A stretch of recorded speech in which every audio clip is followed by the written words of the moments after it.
oleh pertolongan Roh Kudus kami dimampukan untuk terus menjadi pelaku-pelaku firman yang setia. Terima kasih Bapa, kami menyambut firman-Mu malam ini di dalam satu nama yang indah, Yesus Kristus Tuhan. Haleluya, haleluya, yang diberkati sama-sama. Amin. Shalom, haleluya. Silakan duduk saudara yang kasih. Haleluya. Yang di rumah bagaimana? Mantap? Nah saudara, seperti kemarin kita sudah bahas tentang apa? Akhir zaman ya, dari Matius pasal ke-25. Tentang apa tuh?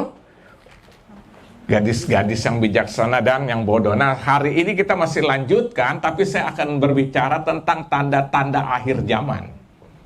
Nah hari ini saya akan berbicara tanda-tanda akhir zaman. Nah saya akan menyampaikan akhir zaman dari eksposisi Injil Matius. Karena saya lihat ini luar biasa saudara. Ini siapa? Kemarin ingat enggak saya bilang akhir zaman ukurannya siapa?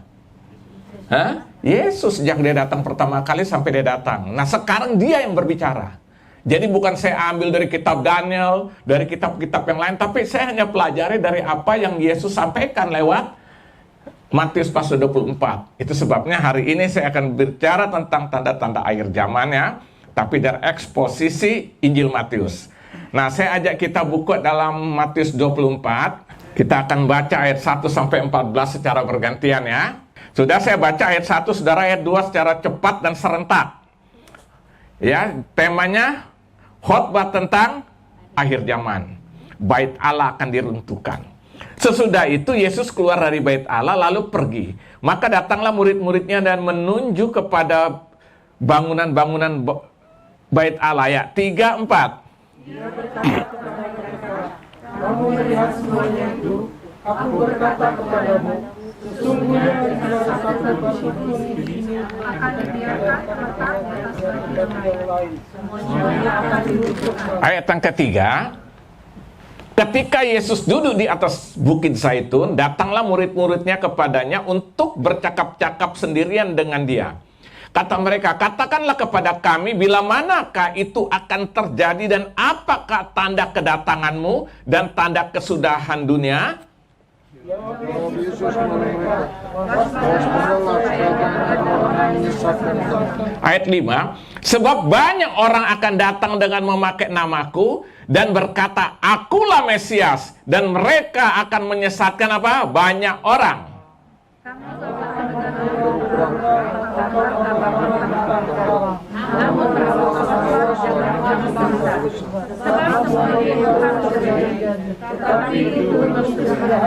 Ayat ke-7, sebab bangsa akan bangkit melawan bangsa dan kerajaan melawan kerajaan. Akan ada kelaparan dan gempa bumi di berbagai tempat. tetapi semuanya itu barulah perkenan penderitaan menjelang zaman baru. Ayat 9. Pada waktu itu kamu akan diserahkan supaya disiksa, dan kamu akan dibunuh dan akan dibenci semua bangsa oleh karena namaku.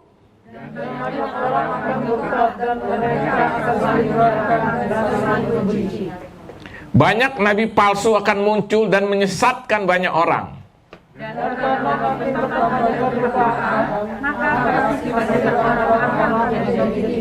Tetapi orang bertahan sampai pada kesudahannya akan selamat. Perhati ayat 14 sama-sama.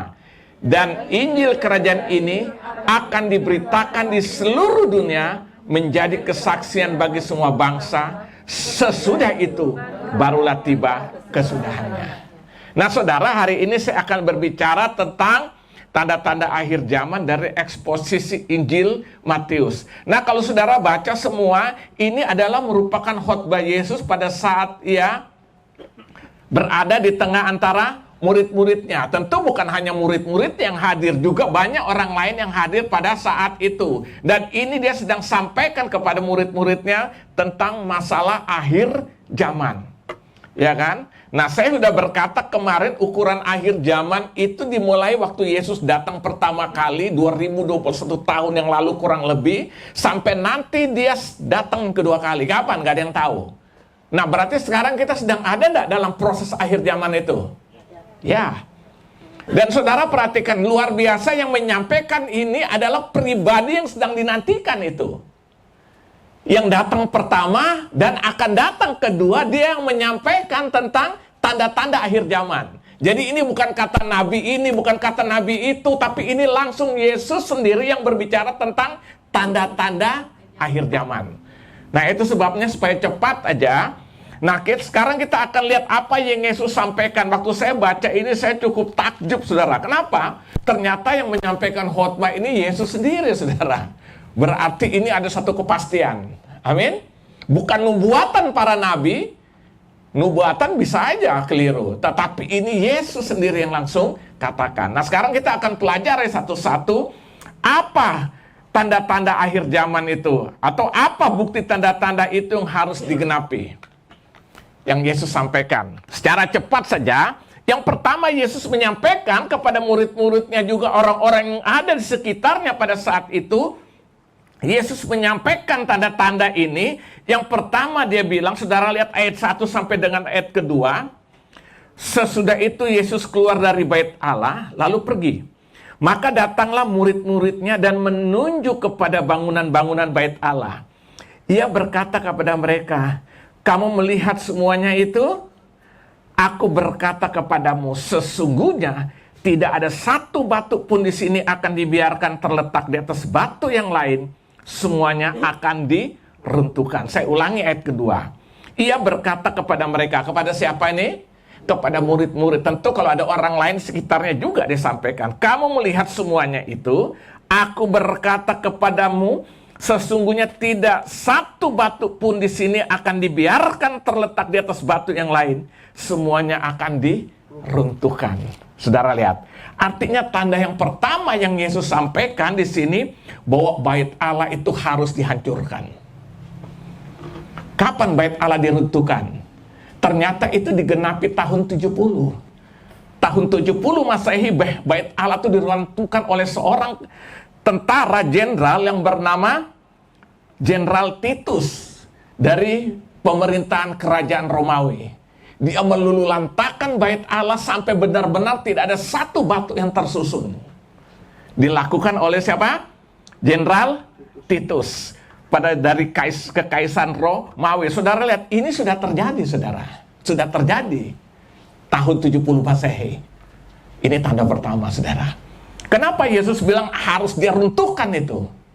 Kenapa? Karena Yesus menyadari sekarang bukan bait Allah itu yang Yesus inginkan, tapi bait Allah yang sejati. Jadi bait Allah itu harus diruntuhkan, diganti dengan bait Allah yang sejati. Nah, pertanyaan bait Allah yang sejati yang mana sekarang? Buka 1 Korintus 3 ayat 16 sampai 17.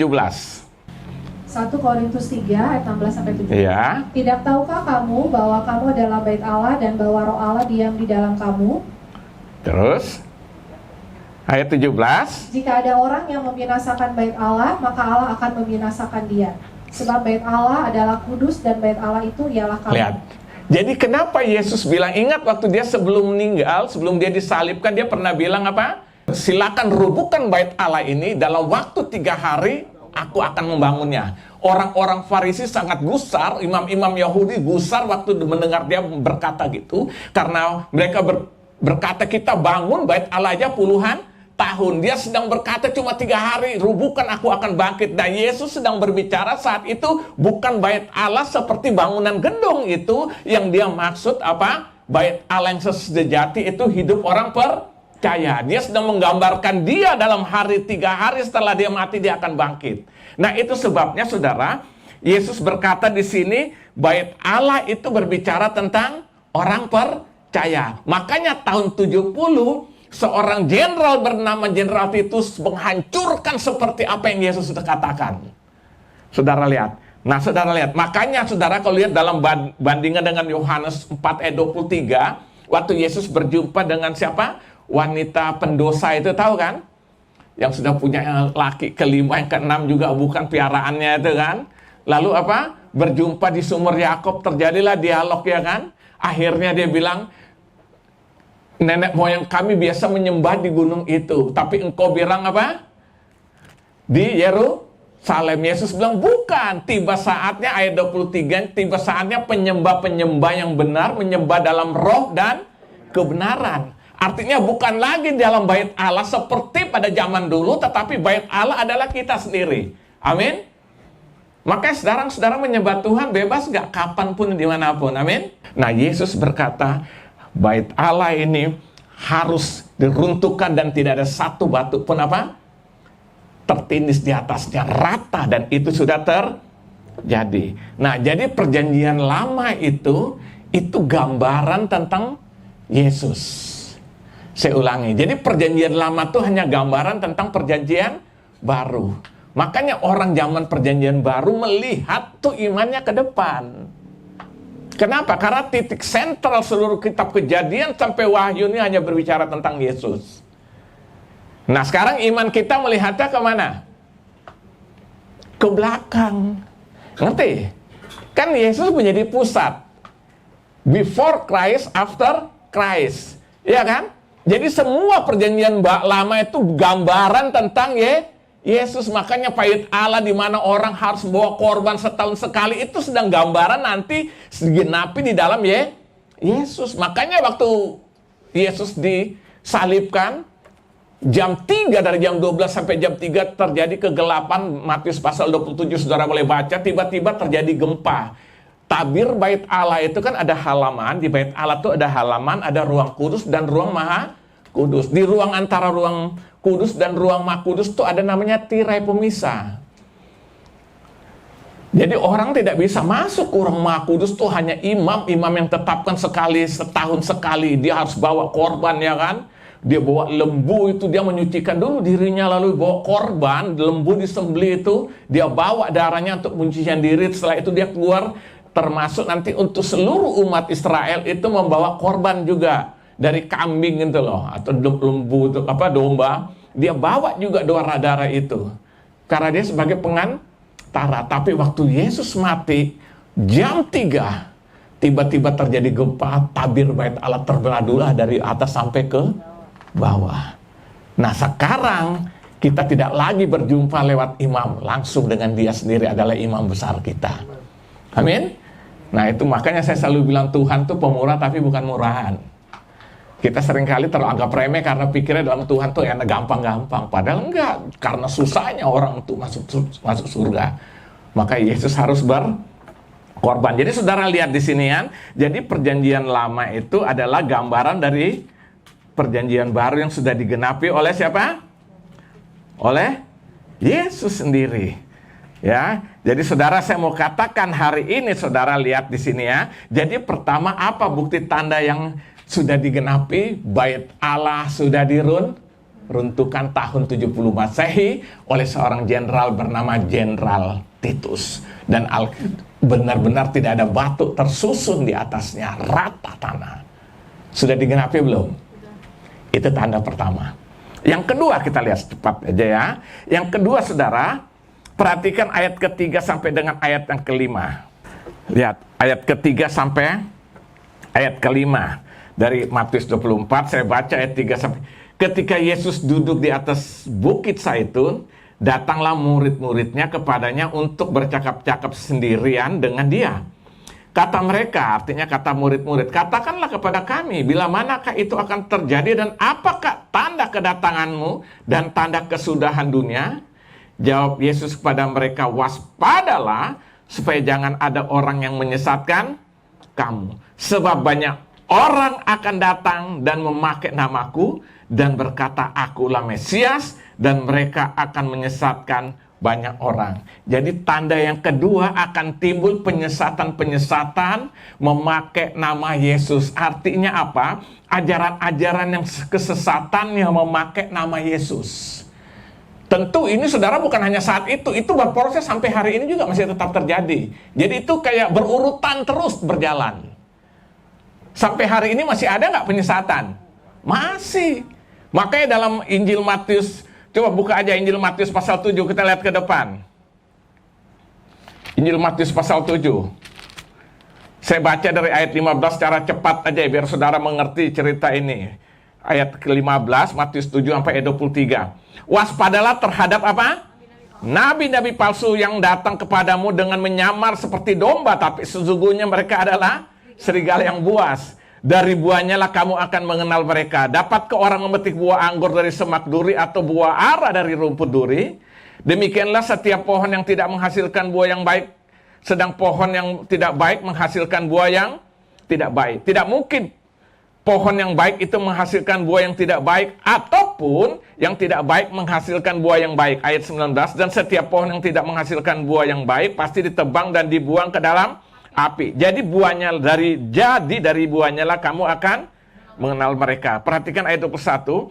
Bukan setiap orang-orang berseru, bukan setiap orang berseru kepadaku Tuhan, Tuhan akan masuk dalam kerajaan surga, melainkan dia yang melakukan apa? Kehendak Bapakku yang di surga. Pada hari terakhir, nah lihat, pada hari terakhir banyak orang akan berseru kepadaku, Tuhan, Tuhan, bukankah kami bernubuat demi namamu dan mengusir setan demi namamu dan mengadakan banyak mujizat demi namamu juga? Pada waktu itulah aku, siapa sini? Yesus, aku akan berterus terang kepada mereka dan berkata, aku tidak mengenal kamu, enyalah daripadaku kamu sekalian pembuat kejahatan. Jadi yang kedua, tanda itu yang mungkin sampai hari ini pun masih berjalan, yaitu timbul penyesatan memakai nama Yesus. Mujizat-mujizat palsu terjadi. Maka saya mau katakan, saudara, mujizat tidak selalu dari Tuhan. Setan bisa buat mujizat. Setuju? Orang sakit ke dukun bisa sembuh nggak? Sembuh. Tapi nggak ada yang gratis. Saudara ingat nggak? Waktu Musa berhadapan dengan Fir'aun, ahli-ahli sihir daripada Fir'aun buat juga mujizat nggak? Dia lempar tongkat jadi apa? Ular. Sama kan? Musa juga lempar tongkat jadi ular. Cuma tongkatnya dia yang jadi ular dimakan sama tongkat Musa yang jadi ular. Nah, jadi saudara jangan heran ya. Makanya saya mau katakan, mujizat tidak selalu dari Tuhan. Kalau tidak hati-hati, saudara lihat di sini kan, lihat, aku mengusir setan demi namamu, aku melakukan mujizat demi nama Yesus. Bilang apa? Nyala engkau pembuat kejahatan. Saudara lihat, jadi hati-hati ya saudara. Jadi saudara, yang kedua akan timbul penyesatan memakai nama Yesus.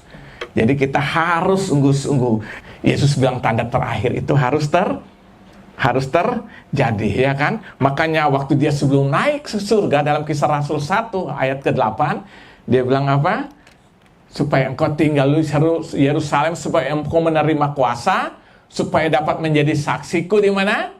Yerusalem, itu mungkin yang paling dekat. Yerusalem, Yudea, ya mungkin terus Samaria, sampai ke ujung bumi. Saya mau tanya, ujung bumi mana? Ya, ujung bumi di mana Injil dapat sampai. Dan sekarang saya menyampaikan di mana orang terima itu menjadi ujung bumi, saudara. Ya kan? Nah, ini semua sedang terjadi. Ini semua Tuhan izinkan terjadi supaya menggenapi seluruh apa yang dia sudah sampaikan, dan supaya nanti waktu kedatangannya dia kedua kali akan disaksikan di seluruh dunia lewat media ini. Makanya dalam Filipi 2, coba buka Filipi 2 ayat 10-11. Kita lihat.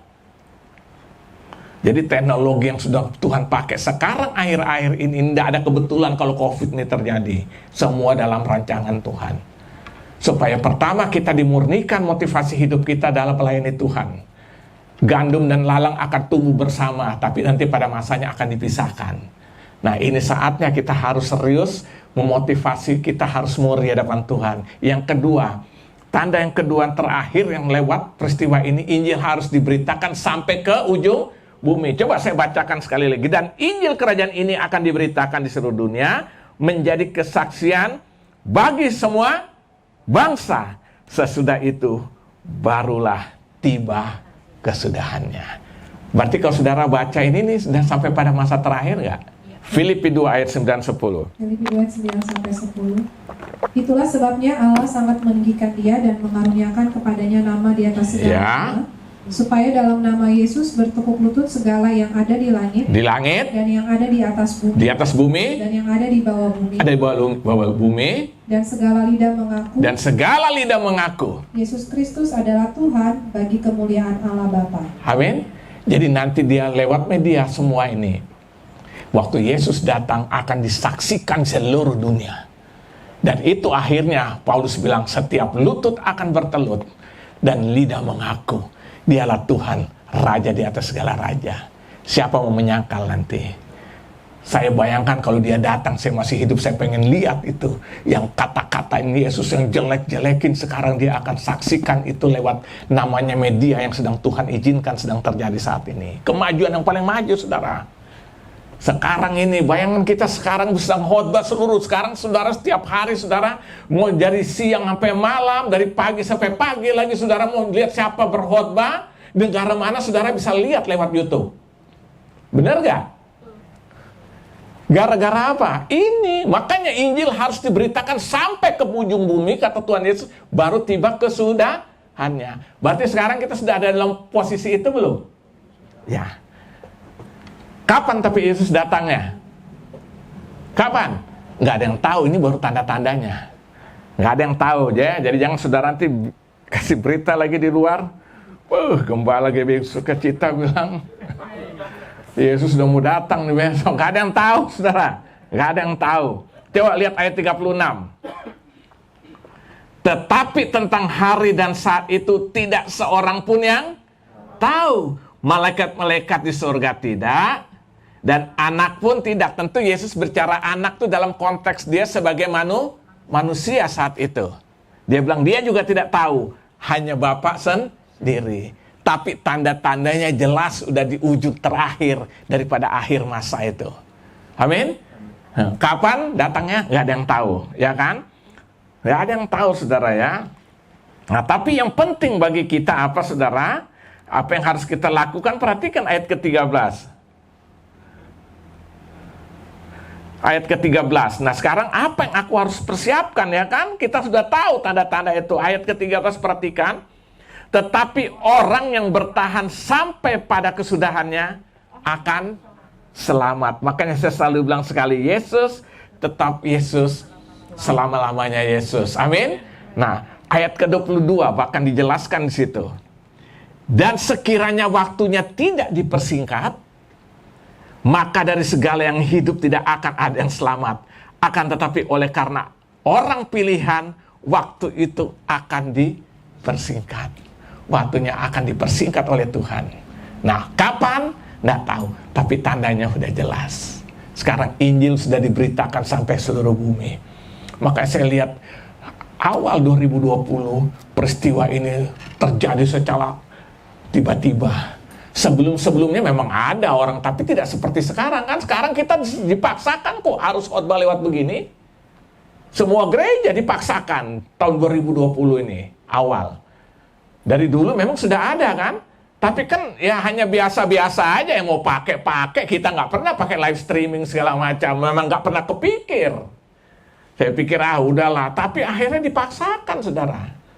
Baru saya baca ini, tanda-tanda terakhir. Kapan datangnya? Nggak ada yang tahu. Amin.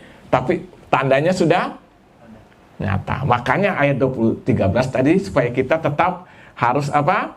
Bertahan sampai pada kesudahannya. Justru Yesus akan mempersingkat supaya kalau enggak orang banyak yang nggak tahan, saudara. Tunggu-tunggu lihat penyiksaan terjadi di mana-mana, ya kan? Lama-lama nggak tahan juga bisa. Makanya di sini ayat 22 katakan, saya ulangi ya, dan sekiranya waktunya tidak dipersingkat, maka dari segala yang hidup tidak akan ada yang selamat. Akan tapi oleh karena orang-orang pilihan, waktu itu akan dipersingkat. Waktunya sudah singkat. Makanya saudara, hari ini saya mau katakan saudara, akhir zaman itu ya dan pasti. Percaya tidak percaya, suka tidak suka, pasti digenapi. Itu khotbah Yesus, janji Tuhan Yesus sendiri. Berarti sekarang kalau ini perjalanan akhir zaman, dia sudah tinggal di ujung akhir zaman itu. Coba tepatnya kapan Yesus datang tidak ada yang tahu. Makanya jagalah, jadilah anak darah yang bijaksana, mempelai wanita yang bijaksana. Bahkan jujur saya katakan, hati-hati jangan mujizat. Kadang-kadang sekarang kita udah kayak pergi ke dokter atau ke dukun, semua datang sini. Padahal yang terpenting tuh Injil disampaikan.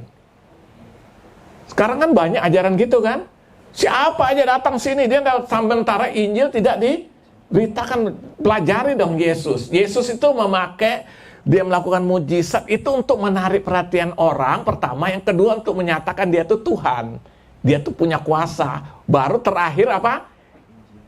Injil yang utama yang dia beritakan. Terimalah ya kan. Makanya saudara perhatikan deh. Orang-orang yang sakit Tuhan sembuhkan. Misalnya wanita mengalami pendarahan 12 tahun. Terus banyak. Yesus tidak pernah bilang, haleluya engkau disembuhkan. Enggak. Imanmu menyelamatkan engkau. Dia tidak dahsyat heran dengan kesembuhan itu. Dia bilang, imanmu menyelamatkan. Kenapa? Itu yang paling utama. Iman yang menyelamatkan, dia bukan sekedar sembuhnya. Saudara nangkap, ngerti maksudnya? Jadi inti pemberitaan Yesus itu termasuk melakukan mujizat, bukan mujizat yang utama sasaran dia orang terima Injil keselamatan itu di dalam dia. Amin. Nah, dia sertakan beserta dengan itu dia lakukan apa?